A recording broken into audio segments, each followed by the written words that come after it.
Gan Eng Seng School would have languished had it not been for Mr Aroozoo.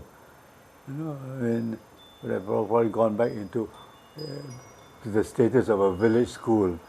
But it was Mr Aroozoo who pestered the moguls in the education department to put up a new building for Gan Eng Seng. And the new building was the one at Anson Road. So it took about a few years. Let me see. We shifted from Waterloo Street to Anson Road I think in 1951. So it must have hounded the education department a few years before that. You see, it must have been around, let's say, 48, 49.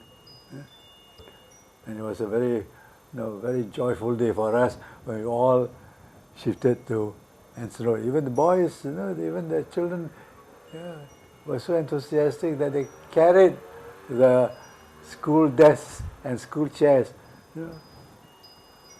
onto the lorries and moved to Anson Road. But his very obvious and transparently obvious concern for both students and teachers and the general reputation of the school, his general philosophies, which is reflected in the school creed which he has given to the school.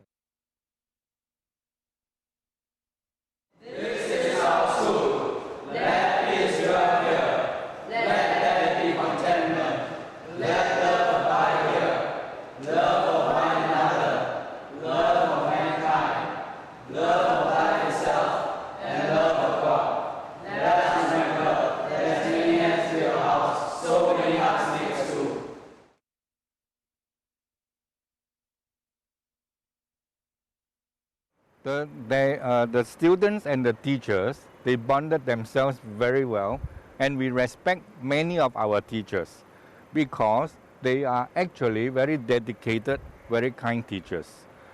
I remember we had a very good teacher, Mr. Peter Lim. He will take the students home to his house to give them free private tuition, and on top of it, his wife even cooked for them. Some of them even stay overnight in the house. So all these are for free. And because of that, the students admire and appreciate the teachers. He punished the students when they are naughty, but yet we respect them. Mr. Lee Chong Ki, my form teacher, he would conduct additional mathematics class for us at least 2 times a week in the afternoon, from 3 to 5, because additional mathematics was not one subject that was conducted in the school main curriculum. So he purposely stayed over because we all wanted to take that subject. I remember Mr. Yin was a poor pianist and a poor singer, but we had no music teacher, and we were in Sec 1. The time when we changed voice, we could not sing very well, but in the hall, he played the piano and he sang all the English folk song, and he wanted us to learn. And we were all croaking away with very low voice, but he enjoyed it, we also enjoyed it, but he tried very hard. He even taught Latin to us. Latin in those days was already uncommon. But he taught Latin to us because he said that if I teach you Latin, you will understand the root word of the English better. Many English words are from Latin.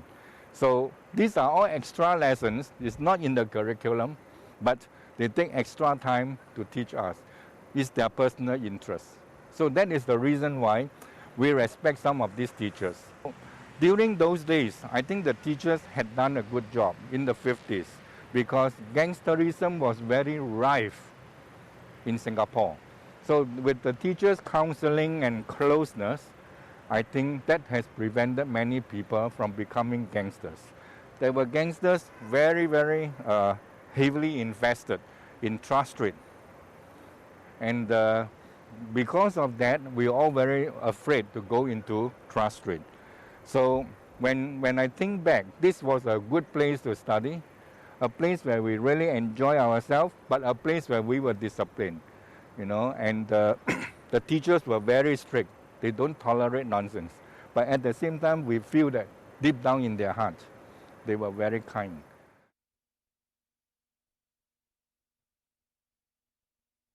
Before Mr. Aroozoo came, there was no school crest or no school badge, you know. So he had the good fortune to meet this, how shall I call him, this itinerant artist by the name of Charton, Charton. And he arranged with Mr. Charton to, you know, do this crest, suggesting to Charton that he should include dragon and some other symbol of the Chineseness of the school. And so Mr. Charton came up with this Chinese junk. And junk was a mode of travel of the Chinese in the old days. And it shows it represents the Chinese spirit of exploration, of going abroad, of going to unfamiliar countries. The dragon was supposed to represent the spirit of the school. You know? A dragon, in Chinese mythology, a dragon is something representing courage and bravery and so on. So we at Gan Eng Seng were not afraid to accept challenges and try to do our best.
My name is Hoa On. I was in Gan Eng Seng School from 1962 to 1966, from secondary 1 to secondary 4. At that time, the school was situated at Anson Road, and it was a 2-story typical school, but with a large play field. The school was a very enjoyable school in that we learned to play hard and we learned to work hard as well. It was a very good gathering and mixture of the rich and the poor, the clever and not so clever. It was a school in which we learned from each other the various skills that we have and how to discipline each other, how to persuade and encourage each other through the years in the school. Looking at this new school and comparing to the old school, I think yes, the facilities are better, but my hope and wish is that the spirit of the old school, the spirit of the founder, will continue with the students of the school. As our school creed says, many hearts build a school. And it's not so much the building, although the building and the facilities will help. You're very happy if students listen to your lessons and then they do well in the exam. I think the ultimate test is that students do well. Then you're very happy that they have actually learned something from you. And some of them take the trouble to come back and say thank you, and so that makes you very happy also. Of course, most of them don't come back and say anything. They just work hard, and that's also very good. Well, I remember one occasion I was, I think it was at picnic, having lunch, and then it was Teacher's Day. And one student said hello to me, and then he dashed off. He went to a flower shop, he bought a rose and brought it back to me. And he said, "You were my teacher before, here's a rose for you." So that is one of the rare occasions where you feel that you've done something and students appreciate it. Another time I was at a restaurant also. Then one of my previous students, he looks a lot older. Then he was having lunch with his family, and I was having lunch with my family. Then after lunch, I found that he had paid for my lunch bill. My name is Loe Yang. I graduated from Gan Eng Seng School in 1999. Yeah, and during that time, I spent all my 4 years in the school compounds in Spottiswoode Park. Yeah, the reason why until now I still come back to Scouts is that I feel that Scouts has done a lot for me in terms of character building, and that I feel that I should repay. It's only right that I repay it back to the Scout unit in this way, by coming back weekly to help train the younger Scouts. What I really miss about the school is the sense of the GESSian Spirit, and I miss the company of my friends, the teachers. And now that I'm in a JC, I really miss the school atmosphere. I think I only begin to appreciate the school as a whole after I leave the school. To me and to a great many of the staff, he was not so much a principal as a father figure. We looked upon him as a father not only of the school, but as a kind of father to us.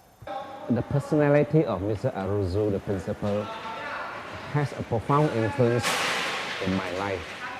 Of course, there are teachers too who have been very meaningful and in the school days. One of it was the geography teacher who produced, you might not believe it, it's not an exaggeration, but she produced 40 A1s in geography in our O-level year.